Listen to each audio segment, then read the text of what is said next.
Erin Brandon Davis, son of Miles Davis, legendary Miles Davis, who's here in Montreal for the We Want Miles exhibition at the Montreal Museum of Fine Arts. Hi, Erin. How are you doing today? I'm quite wonderful, thank you. All right. Welcome to Montreal. As most people who know Miles associate him with his great musical career and his drawings, some of us anyway, maybe talk to us about the We Want Miles exhibition and what we can find in there. I know you're not the exhibition curator, but you probably have seen stuff go in and Well, out. So, what you'll find in there is a comprehensive look at how he started out, how he went through different periods of his life, and hopefully what I want people to take away from it is that there's a conception that he was a kind of a dark person and all this kind of thing, negative things, and it's not really the case. He was a very happy person. He was a creative person, always working to do something, paintings, music. He was a great chef. He could cook really amazing, fashion, everything. So what I want people to take away from it is that this is a person who is not only just well-rounded in his life, but as a creative spark, that goes on every day for me. hmm.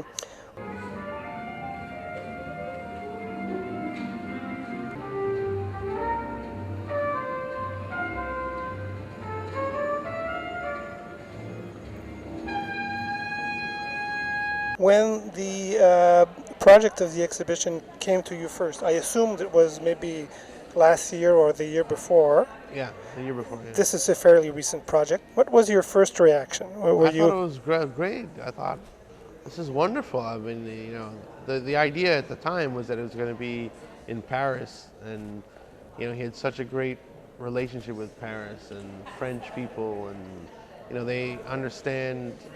I think they seem to get his music more than even Americans sometimes. They seem to understand him. He was very comfortable in places like Montreal and Paris. So for the exhibit to be here and for it to begin in Paris was always a great idea, I thought.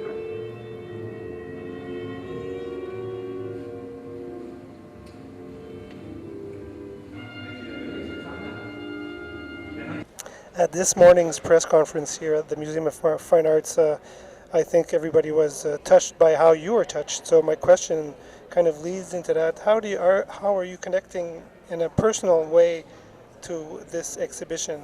How is that relating to you? Well, in a personal way, it's a little emotional for me to go inside the exhibit and see everything, and it's touching just to see all the people who donated things. Like the Coltrane family donated one of John Coltrane's saxophones, and that's amazing. That's that's a big thing for us. We appreciate things like that, and it's emotional. Seeing all these old pictures and hearing all the music. It's very touching. I assume.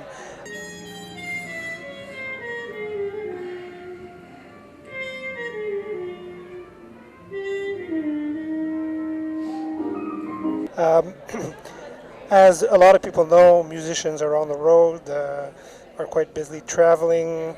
There's an aura around jazz musicians as they're late night people. Not to go too personal into your family life, but how was that as a family situation for you? And how did you see your father? And how did you relate to him as a kid while he was having such an important Well, career? well, I mean, for me, he was my idol and inspiration, and I just thought everything we did was normal.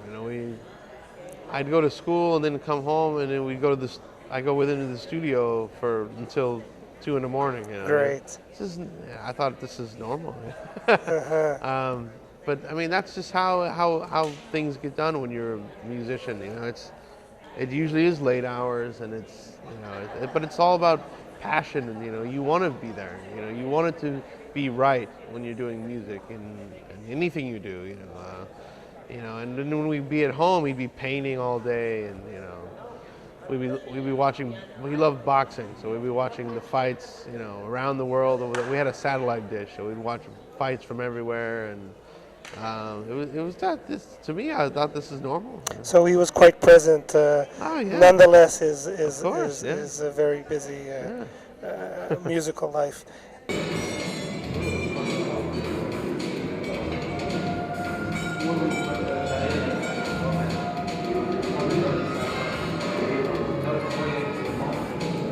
Are you into music yourself? Is that something? I played in his band for a couple of tours. I've been in a couple other bands. Okay.